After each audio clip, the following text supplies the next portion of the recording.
여러분 안녕하세요. 브랜드 컨설턴트 신디입니다. 반갑습니다. 오늘은 제대로 된 브랜드가 되기 위한 패턴 뜨기에 대해서 알려드리도록 하겠습니다. 이미 대기업이나 대형 브랜드에선 당연히 하고 있는 거고요. 성장하고 있는 브랜드들도 꾸준히 이런 걸 하고 있습니다. 단순하게 작업지 시서만 잘 쓰고 한 벌 한 벌에 옷이 잘 나온다. 하지만 꾸준히 일관성 있게 끌고 갈 수 있는 방법에 대해서 생각을 해본다면 이걸 꼭 기억하셔야 합니다. 패턴을 뜰 때 중요한 게 정말 많습니다. 하지만 오늘 말씀드릴 것은 여러분들의 브랜드가 성장하기 위한, 그리고 기존의 고객이 있다면 그 고객을 꾸준히 끌고 가기 위한 엄청난 정말 중요한 꿀팁이니까 여러분들이 꼭 집중하셔서 참고하시고 가져가셨으면 좋겠습니다. 여러분 쇼핑 좋아하세요? 가장 좋아하는 브랜드가 어딘가요? 지금 하나씩 아마 머릿속에 떠오르셨을 텐데 그 브랜드를 좋아하는 이유는 뭘까요? 좋아하는 이유 정말 많죠. 옷이 그냥 이쁘고 원단이 좋고 다양한 이유가 있겠지만 내 몸에 잘 맞아서 라는 이유도 분명히 있을 겁니다. 마치 내 몸에 맞춘 것 같은, 자켓을 입을 때 팔을 한쪽 딱 끼면 그 안에 있는 공기가 내 팔에 쫙 차고 들어가면서 진짜 내 몸에 맞춘 것 같은 그런 기분 좋은 느낌 한 번씩 느껴보셨죠? 그 이유가 뭘까요? 지금 이 영상을 시청하고 계신 여성분이라면 예를 들어서 55 사이즈, 남성분이라면 100 사이즈를 입는다고 생각을 해볼게요. 자, 55 사이즈를 입는 당신이 지금 A라는 브랜드에 가서 옷을 사요. 좋아하는 브랜드입니다. 잘 맞죠? 항상 나는 여기 55 사이즈를 입어왔으니까요. 그런데 친구가 소개해준 정말 괜찮은 브랜드에 가서 B라는 브랜드에 가가지고 55 사이즈를 입었는데 똑같이 55 사이즈지만 잘 맞지 않아요. 그런 경험 한 번씩 해보셨나요? 왜 그럴까요? 주된 이유는 패턴이라고 할 수 있고 조금 더 디테일하게 이야기를 하면 패턴의 사이즈 스펙이라고 할 수 있습니다. 우리는 현재 브랜드를 런칭할 의류 제작자로서 생각을 해봐야겠죠. 자, 55 사이즈를 입는 나와 또 다른 55 사이즈를 입는 친구가 있습니다. 그 친구와 나와 키, 몸무게, 체형이 똑같나요? 비슷할 수는 있겠죠. 근데 다른 경우도 상당히 많습니다. 저 같은 경우에는 100 사이즈를 현재 입는데 키가 84에 몸무게가 82kg입니다. 지금 현재 제가 100 사이즈를 입지만 다른 체형, 다른 키에 다른 몸무게의 100 사이즈를 입는 남성분 분명히 영상 보고 계시겠죠. 제가 오늘 자켓을 입고 있죠. 우리가 쉽게 예를 들어서 이렇게 자켓을 입고 윗단추, 이게 지금 싱글 버튼이거든요. 위에 단추를 하나 잠그고 보통 서 있죠. 이런 경우에 지금은 이 라펠이, 여기 라펠이라고 하는 부분이 아주 둥그렇게 가슴팍을 타고 내려가고 있죠. 대각선으로 라인이 나 있습니다. 근데 여기가 나에게 맞지 않는 옷이라면 이렇게 꺾여요. 여러분 아마 갖고 계신 옷 중에 나랑 맞지 않는 옷이 있다, 아니면 예전에 샀다, 아니면 좀 저렴하다, 이렇게 된 브랜드 옷 한번 보세요.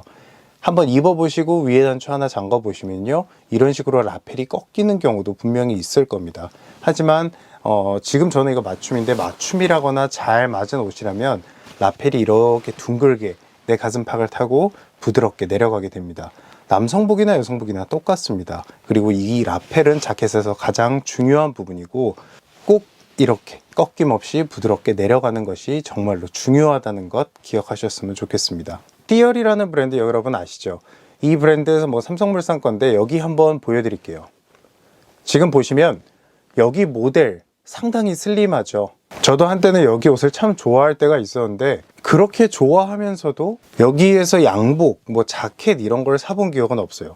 그 외의 아이템을 정말 많이 샀거든요. 옷을 제대로 배우고 나서 경험을 하면서 생각을 해보면 현재 보고 계신 이 사이트의 이 모델들 보면 정말 다시 말씀드리지만 슬림합니다.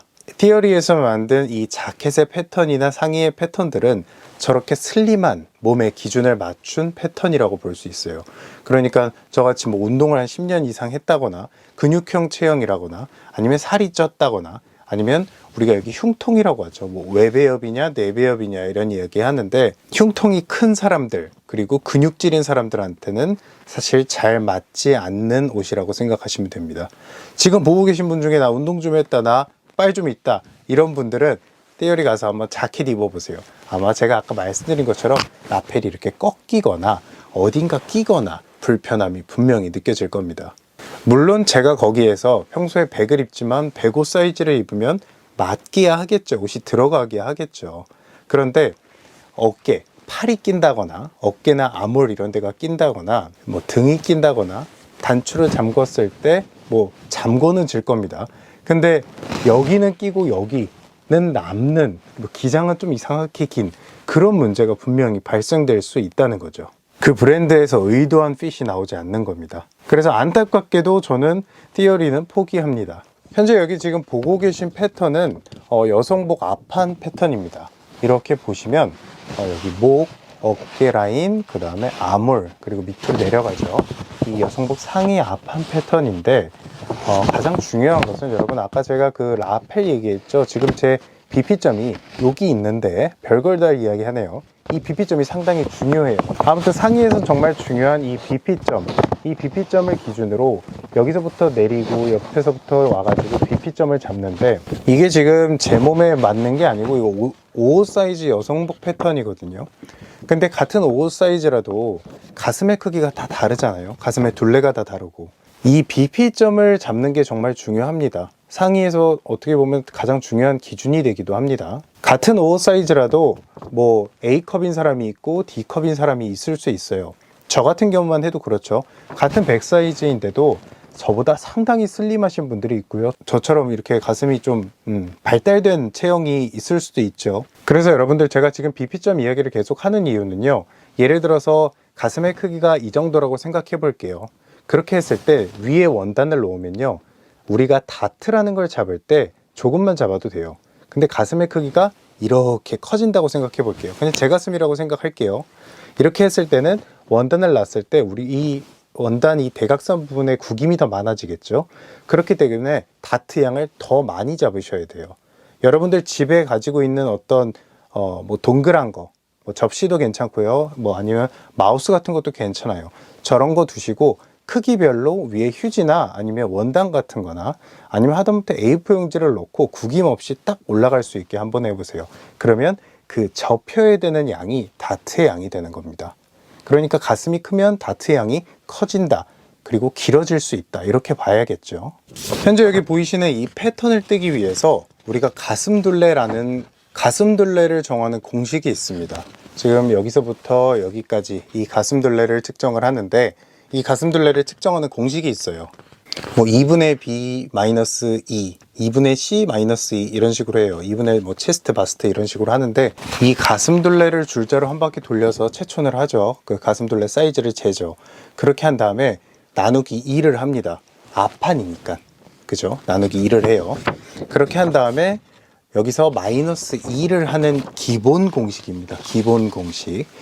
보통 일반적인 패턴 책에 그런 식으로 나와 있어요. 뭐 마이너스 1.5인 경우도 있고요. 왜 이렇게 하냐? 일반적으로 등이 더 넓으니까입니다. 그런데 만약 남성복에서 그것도 스포츠 의류예요. 그런 경우에선 상당히 등이 더 넓죠. 일반적으로 몸 좋은 분들, 남성분들 보세요. 그러면 등이 훨씬 넓습니다. 앞에서 봐도 등이 많이 보일 정도로 광배근이 발달을 했죠. 그런 경우에도 마이너스 2를 할까요? 앞판을 할 때는 더 많이 빼야겠죠. 그런 식으로 앞판과 뒷판의 비율을 정하기도 합니다. 그러니까 여러분만의 공식을 만들어야 되는 거겠죠. 그 브랜드의 체형에 맞는 공식을 만들어 내야겠죠. 어깨 라인이라든지 위에서 어깨, 이게 상견인지 중견인지 하견인지 이런 것들에 따라서도 위에서 얼마나 내리느냐, 그 공식도 조금씩 달라져야 한다는 겁니다. 이외에도 정말로 뭐 디자인, 스타일에 따라서도 패턴의 치수는 분명히 달라져야만 한다는 것을 꼭 기억하셨으면 좋겠습니다. 그러니 여러분들이 이제 패턴실 가가지고 패턴을 뜰 때 여기까지 이야기를 들으셨으면 대한민국 기본 55 사이즈, 대한민국 기본 체형에 뭐 95 사이즈로 해주세요 라고 하면 그 패턴실에 정말 상당한 부분을 맡기고 믿어버리게 되는 겁니다. 실수하게 되는 경우가 정말 많이 나올 수밖에 없습니다. 우리 기준 모델에 맞는 체형의 옷이 나오지 않는다는 거죠. 그러니 여러분들은 지금부터는 제가 말씀드리는 방법으로 패턴을 뜨시면서 성장만 하시면 됩니다. 자, 첫 번째, 스타일에 맞는 체형을 찾아야 합니다. 여러분들이 지금 만들려고 하는 브랜드의 옷 스타일이 있죠. 이미 만드신 브랜드의 어떤 특정 스타일이 있을 겁니다. 다른 브랜드와 차별성을 주는 중요한 스타일이라고 볼 수 있죠. 그런데요, 각자 어울리지 않는 스타일이 분명히 있을 거예요. 뭐 저 같은 경우에는 상당히 힙하게 입는 게 그렇게 잘 어울리진 않아요. 차라리 저는 뭐 양복보다 운동복 입는 게 더 잘 어울리긴 합니다. 그런 몸이에요. 그래서 저는 이제 운동복을 입고 여자를 많이 그래서 현재 여러분들이 준비하시는 그 스타일에 맞는 체형의 패턴을 떠야 합니다. 그렇다고 여기서 대한민국 평균에서 너무나도 벗어난 체형의 패턴을 뜨면 안 되겠죠. 그거는 또 좀 문제가 있습니다. 그렇기 때문에 어느 정도 바탕을 둔 패턴을 연구하셔서 개발하시는 게 정말 중요하다고 보입니다. 그리고 두 번째, 패턴을 무조건 새로 뜨는 게 아닙니다. 여러분, 이 자켓을 만들었으면 이 자켓 패턴을 그대로 가져가서 다른 디자인을 할 땐 여기서 변형을 시키는 게 맞아요. 그 사실 패턴사도 뭐 뜨는 게 뭐 비슷비슷하겠지만 이게 사람의 손으로 하는 부분이고, 물론 요즘에 CAD로 하는 경우도 있고 다양한 뭐 클로 3D라든지 다양한 툴을 이용하긴 하지만 변형될 수 있어요. 특히 사람 손으로 하는 패턴일 경우에는요. 그렇기 때문에 기존에 있는 라인을 그대로 가져가시면서 거기서 변형을 해서 디자인 베리에이션을 하는 게 가장 안전하고 효과적이라고 볼 수 있습니다. 세 번째는 되도록이면 같은 패턴사, 같은 모델리스트죠. 같은 패턴사에게 의뢰를 하는 것이 맞습니다. 자켓 할 때는 A라는 곳에 가고, 뭐 코트 할 땐 B에 가고, 뭐 후드 할 땐 C에 가고, 스웨트셔츠 할 때는 D에 가고, 이렇게 하면 안 돼요, 여러분. 뭐 가격을 찾아 떠난다. 언제까지 떠날 거야, 여러분. 원피스야. 그러는 게 아니고 하나의 브랜드에 가야 돼요. 왜 그렇게 했냐고. 아까 말씀드렸죠. 아까 패턴 보시면 이 옆 라인이라든지 아몰에서 떨어지는 라인이라든지 팔의 라인이라든지 사람 손을 타게 되면 라인이 사람마다 그 모델리스트마다 다 달라요. 뭐 이 옷이랑 저 옷이랑 저 옷이랑 다 달라? 그럼 어떻게 할 건데? 소비자는 그걸 어떻게 감당하지? 입을 때마다 느낌이 다른데 뭐 내 몸에 맞는 옷 찾기를 해야 되는 거죠. 그럼 소비자들이 귀찮아서 안 오죠. 일관된 걸 뽑아야 됩니다. 그래서 여러분들 대기업에 보면 패턴사들이 다 있죠. 그런 이유예요. 패턴 연구실이 있는 이유는 그 브랜드만의 패턴을 뜨고 그 브랜드만의 패턴을 연구해서 계속 꾸준히 똑같이 만들어내기 위함입니다. 중국집에서 주방장이 바뀌면 안 되죠. 뭐 그런 거예요. 그리고 마지막 네 번째, 가장 중요한 겁니다. 미치겠어요. 처음 시작하시는 분들은 좀 또 화내려고 그러네. 가장 중요해요. 집중하고 들으세요.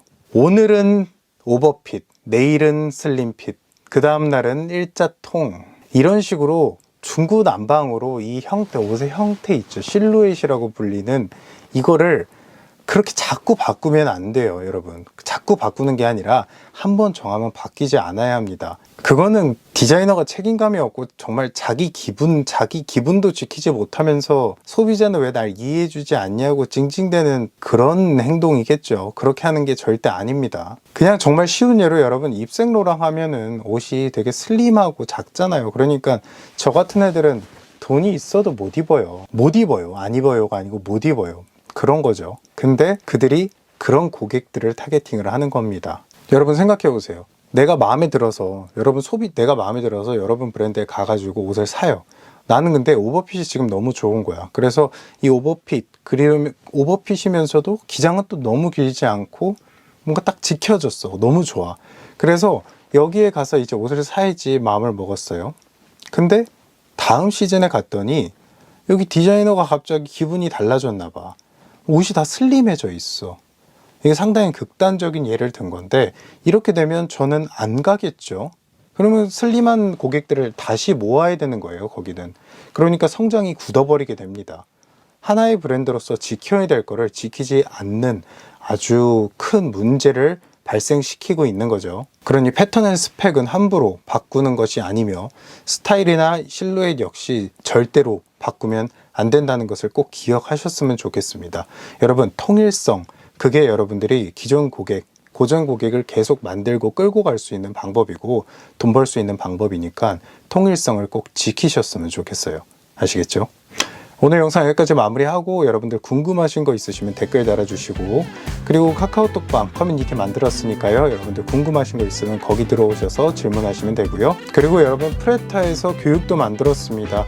기존에 없었던 브랜딩 방식이고 이 수업을 듣고 나서는 여러분들이 바로 판매까지 하실 수 있습니다. 저희 프레타에서 마케팅 비용도 충분히 지원을 하고 있으니까 참고하시고 신청하시면 좋을 것 같습니다. 오늘 영상 여기까지 마무리하겠습니다. 감사합니다. I'm waiting for a star to fall.